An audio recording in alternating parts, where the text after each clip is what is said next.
Then I was playing at the Skyline Hotel with all these old jazz musicians in the dining room, playing standards, you know.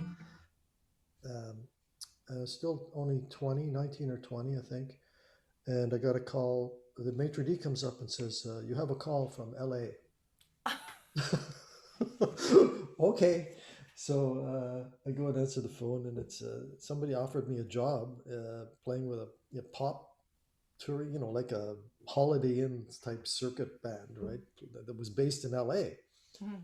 And the only reason they'd heard of me was because the guitar player that was leaving knew of me somehow, right? So and then two of them were Canadian and two of them were American in this band. So I thought about it overnight, and then the next day I was on the plane to LA, Wow. and that lasted a year. And we played. I wasn't fond of the music. It was like real middle of the road. I couldn't stand it. But I mean, I was making pretty good money, and seeing all over the states. You know, Mhm. from California up the coast, up to Alaska, and all through the Midwest, and a bit in Canada. So that was nice. Um, and incidentally, on both of those touring things, I'd spend my days practicing. Right. Mhm. On the first gig, I shared a room with the drummer. He'd watch soap operas all day with his drum pad, and curl his hair. So I'd go in the bathroom and turn on the fan so I couldn't hear him Oh when I man. practice.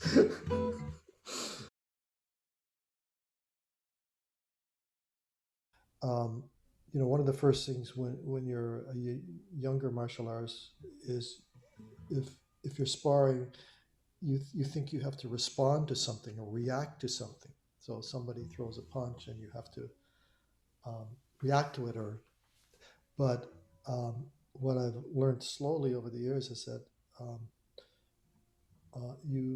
it's all about flowing, being in the moment and flowing with, like, really um, connecting with your opponent, whether it's a friendly opponent or a not friendly opponent, um, connecting and understanding what they're doing and going with it, flowing with it, and not trying to oppose it, but maybe deflect it or go Mhm. with it or whatever.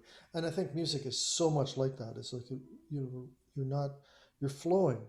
So the other night when I was playing with Jean Michel, we don't, like, if he plays a chord, I don't go, oh, he played a D minor sus4, so I can play. Mhm. I just, okay. It's like you asked a question, and I sort of flow with it, right? It's like I don't have an answer set up. I don't have, okay, Leah asked this question. Here's my answer to that. It just evolves, right? So it's flowing. So I think that's the real connection. And so I tell all my students, like, it comes from, and just play the note and then listen to it coming out just like your breath is coming out. Imagine the sound coming out of the instrument, but it's coming from here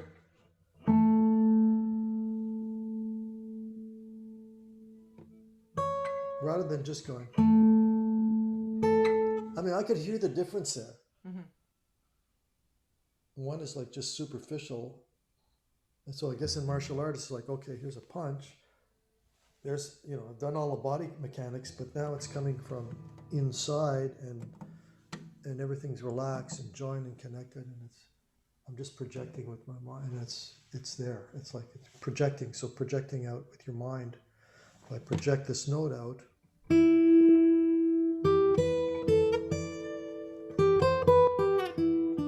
if I just think of it going to you or going to this microphone rather than just playing the note. So now I think of it, think of it. Mhm.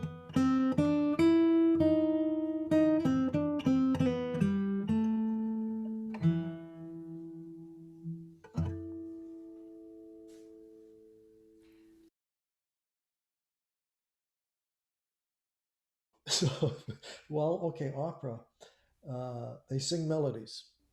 It's all about singing the melodies. So I just sat down and I took the libretto and I wrote from beginning to end a melody line. Mhm. Nothing else. No chords. No, just the melody. How do I express these words with melody? Mhm. You know. You know.